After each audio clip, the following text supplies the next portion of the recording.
WICID est né en 2008 de la volonté de Thierry et de Nicolas de trouver une solution de financement en phase d'amorçage de sociétés de type innovantes, start-up, puisqu'ils étaient à l'incubateur régional. Donc c'est trouver une solution d'amorçage dans les 100, 200, 300, 400 000 euros et en utilisant la puissance du web. Alors, WICID, le principe, rassembler la communauté la plus large de citoyens, puisqu'on croit à la valeur de l'épargne et du choix personnel des uns et des autres à trouver le projet qui les intéresse. Et de l'autre côté, permettre à des projets de trouver une source non institutionnelle, donc on désintermédie le choix d'investissement. Donc d'un côté des projets, des startups à l'origine, de l'autre côté une communauté. Donc la gageure de WICID, c'est d'augmenter la communauté présente sur le site, et de l'autre côté, faire que les projets nous choisissent, parce que c'est là qu'ils seront rassurés par le fait qu'ils puissent trouver une partie de leur financement, puisqu'on ne financera pas la totalité des tours de table. Les critères d'exigence pour les projets étant d'exister au sens juridique, d'avoir un site internet, d'avoir la preuve de leur concept. Et au début, en 2008-2009, il s'agissait de start-up innovantes dont le produit ou le service avait un impact sociétal. De l'autre côté, la communauté, c'est une communauté de personnes physiques. Qu'est-ce qui nous différencie peut-être du secteur? Par différence, par essence, on sera toujours différencié puisqu'on est les pionniers. Donc on est les premiers. Ça nous différenciera ad vitam aeternam. Mais non seulement les pionniers, mais on est les plus innovants. C'est-à-dire qu'on a proposé des solutions au cours du temps, en 8 ans. D'abord les startups, puis l'immobilier, les coopératives, l'innovation sociale, les ENR, l'agroforesterie. Et on a la volonté d'être une plateforme généraliste, mais multithématique, permettant le choix aux communautés, mais aussi aux projets, de venir se frotter à des communautés qui existaient bien avant. Donc de ne pas être limitatif. Et on est une plateforme nationale, dans un cadre réglementaire qui a évolué. Notre particularité, certes, est d'être pionnier. On est toujours leader, hein, aujourd'hui. 80 000 personnes, 160 projets financés, près de 75 millions, multifilières. Les plus anciennes sont celles des startups.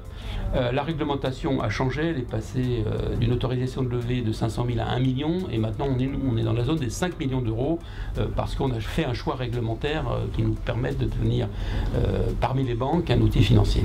Les plus gros, c'est Poietis, 930 000 euros. Très intéressant, une communauté de centaines de personnes qui sont associées, mais en Tabio, dans la santé, qui nous a remboursé avec une plus-value très forte. Donc on a démontré que les sorties pouvaient être positives. On a eu des échecs, c'est normal, on est dans le capital risque.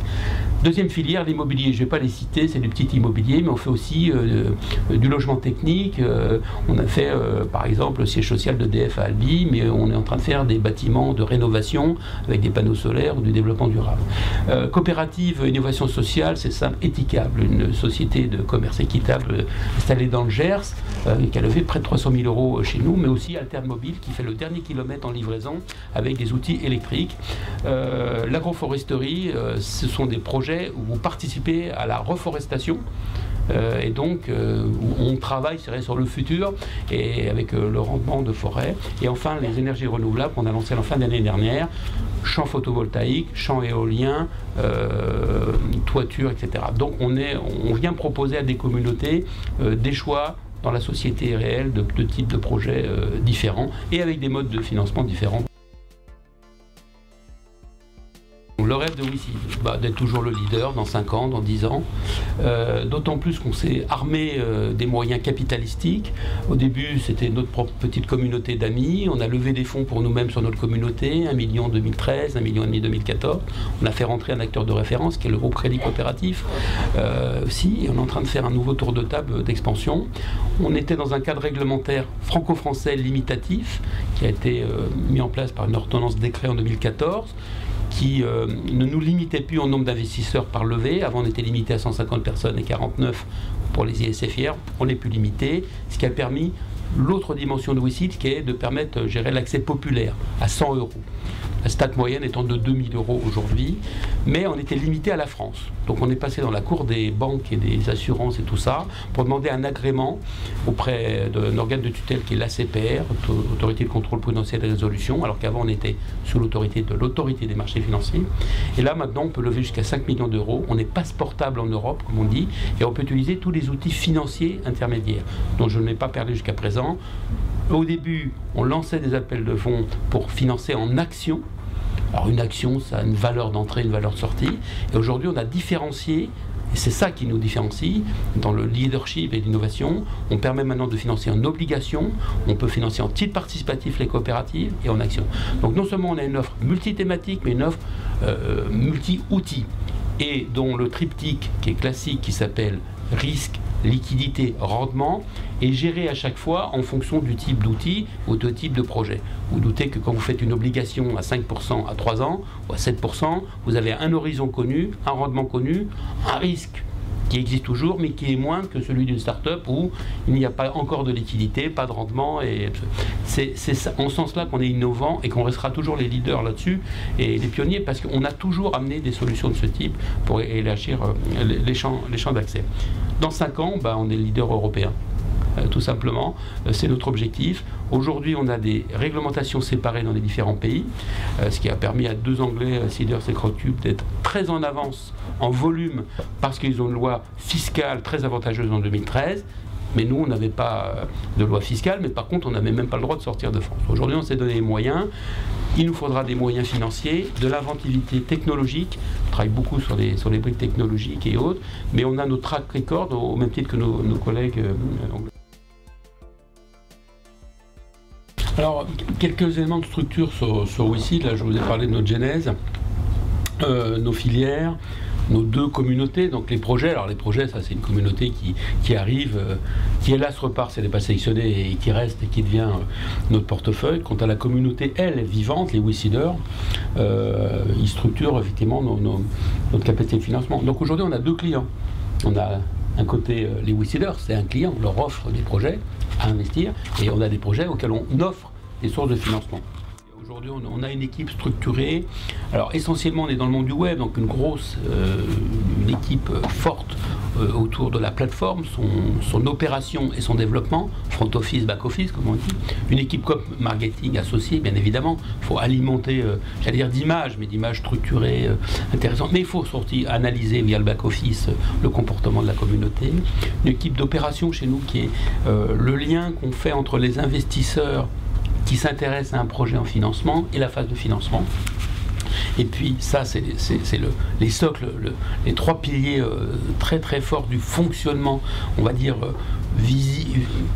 pas forcément visible en tant qu'individu, mais en tant que fonction.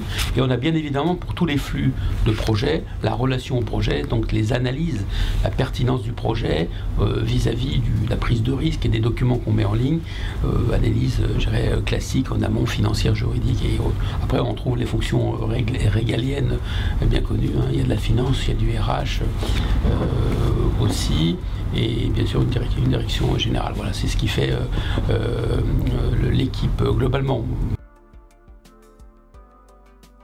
On parle des campagnes de financement participatif qui touchent les Français. Il ne faut pas amener la confusion entre ce qui touche les Français, c'est pouvoir mettre de l'argent en don à travers un système électronique plutôt que de passer par une enveloppe ou un débit automatique à des associations loi 1901, Resto du Cœur, Secours Populaire, etc. On est dans le mode du financement de la proximité. Alors ça, c'est clair, l'Internet le permet. Ulule, KissKissBankBank sont familiers avec ça, il y en a plein d'autres. Mais c'est la foule au service du projet de proximité souvent. C'est en général un ami, une famille, et puis le cercle s'étend un petit peu, mais il est rare qu'un Lillois finance un projet de proximité de quartier de Toulouse. Sauf, par contre, on trouve les prémices d'un projet d'intérêt général de type projet futur entrepreneurial. Et là, on commence à avoir une espèce de filialisation où on a l'intérêt des Français pour des projets en phase comme ça un peu caritative, de dons, voire dons avec un contre-don, un t-shirt, une signature, un objet. Mais c'est souvent, ça peut être les prémices d'un projet entrepreneurial qui lui-même après va aller chercher des capitaux. Et donc on a des histoires, nous, de projets qui ont démarré comme ça par la phase de dons. ou de Love Money, de Petit Business Angel, qui ont cette histoire. Nayo, chez nous, qui est un robot du maraîchage bio. Un robot, alors c'est des ingés très pointus, etc. Avait démarré sa vie et son concept, après avoir été incubateur, avec du don. Chez Ulule, puis après un peu de Love Money, puis après, pouf, ils sont venus chez nous. Une levée, deux levées, très important. Donc, on peut avoir une filiation entre les différents outils. C'est possible. Mais le goût des Français, il ne faut pas le confondre. Le goût au système associatif, caritatif, est très fort. Le goût à l'investissement, avec une prise de risque, étonnamment, il existe, il se développe, mais il est apparemment plus facile d'aller donner de l'argent que d'aller l'investir avec un espoir de retour. C'est bizarre. Voilà, il suffit de voir les montants en milliards joués à la Française des Jeux, ou placés en assurance vie qui ne donne pas d'autre intérêt que quelqu'un s'occupe de mon argent. Mais l'intérêt à l'entrepreneuriat, lui, se développe. Ça, c'est clair. Ça, c'est clair. Dans la région Occitanie où nous sommes, pas plus tard qu'hier, la présidente de région, à une réunion auquel j'étais au salon Midinvest, rappelait que un sondage récent montrait que près d'un tiers de la population en Occitanie s'intéressait au fait de pouvoir créer une entreprise ou créer une activité économique pour soi. C'est un goût qui n'existait pas il y a quelques années, c'était considéré comme l'apanage soit du commerce, soit de l'artisanat, soit de grands groupes industriels. Comment on génère nos revenus? On a ces deux clients, donc ces deux clients sont la source de nos revenus. Majoritairement, nos revenus viennent des projets. On les aide à trouver de l'argent et on a un contrat de vente initial qui est signé par eux lors de la phase d'arrivée de présélection. Quand c'est les startups, c'est la phase de vote. Quand c'est les autres, et qu'il n'y a pas de vote, c'est dès la réception du projet comme pouvant être financé. Et on a un pourcentage, on a des frais fixes plus un pourcentage sur la levée. Alors, comment ça se passe? Vous vous inscrivez, quand vous avez un avis, vous choisissez d'y aller, et après, il faut montrer patte blanche parce qu'on est sous les arcanes de la lutte contre le blanchiment et le trafic d'armes, et donc il faut une carte d'identité, dernier domicile connu, c'est des choses qu'on renouvelle de temps à autre. On est nous les réceptionnaires de ce contrôle, et notre organe de paiement qui s'appelle Lemonway, par lequel passera les flux de carte bleue, d'investissement, a lui-même aussi un double contrôle. Ça, c'est notre autorité de régulation qui l'exige. Et après, vous avez un compte en ligne, vous avez un compte qui vous appartient, où tous vos investissements seront référencés. Il y aura tous les documents en ligne, les bons de souscription, les assemblées générales, les valeurs, etc. Vous pourrez suivre un petit peu l'état et vous aurez de l'information fréquente de vos investissements au travers des participations aux organes de gouvernance ou du flux de reporting que nous exigeons des projets. Alors, risque et rentabilité. Comme je disais, on a démarré avec les startups. Donc le risque, il est toujours absolu. De toute façon, c'est une mention qui est en bas de page, comme dans les assurances, qui est exigée. Mais il est réel. On est dans le monde du risque en capital. Donc il y a toujours le risque de l'entreprise. Une pépite, avant d'être une pépite, elle a ses aléas. Donc le risque est mentionné, rappelé, il est permanent, quelles que soient les filières que nous offrons et quel que soit le mode de financement. Après, il y a les deux termes que nous utilisons, c'est liquidité et rendement. Donc date de sortie, elle est plus ou moins certaine. Start-up, elle est à minima au-delà de 5 ans, ça peut se casser la gueule plus tôt. Pourquoi? Pour des raisons fiscales, on est obligé de détenir les titres. Mais quand nous offrons des obligations à 3 ans, 5 ans, 7 ans, type passe-paty, on crée un horizon de liquidité, ce qui n'empêche pas le risque. Et surtout, pour le rendement, il n'est pas connu pour les startups, par définition, même si on a eu une sortie et qu'on travaille sur les sorties. On a des cadres, on travaille avec les entrepreneurs pour le rachat de nos parts avec une valorisation. Quand il est obligataire, il est connu dès l'origine. Le contrat que vous signez vous donne l'horizon et vous-même, on a un petit simulateur qui vous calcule votre intérêt de sortie. D'ailleurs, quand vous avez un système avec barre mobile, quand vous choisissez, vous créez votre panier d'investissement, vous savez, si je mets 200 €, ça pourrait me rapporter tant. Si c'est obligataire, c'est start-up, on ne sait pas. Donc on a outillé de façon à faciliter la compréhension et à transformer. Alors c'est pas tout à fait ça parce qu'on ne fait pas de la vente en ligne de produits, mais on est un peu dans la notion de panier. Je suis intéressé par 3 projets, je vais mettre 500, 500, 500 ou 100, 100. J'ai un panier qui se constitue pendant la phase de vote, puis ce qui nous permet de vous solliciter naturellement pour dire vous avez voté, est-ce que maintenant vous pouvez financer, et puis vous constituez, vous êtes en attente de choix, mais vous savez vers où ça peut aller en termes de rendement théorique, bien évidemment, mais il est calculable dans certains cas. Alors, j'en ai parlé, la rentabilité moyenne, on a les offres d'obligataires qui vont entre 7 et 10%. Ça dépend des filières, ENR, agroforesterie, coopérative ou immobilier, c'est pas de même nature, on est dans ces eaux-là. Pour les startups, ça peut être 300% comme zéro. Ça, je ne sais pas le prédire, et encore moins une rentabilité moyenne. Voilà.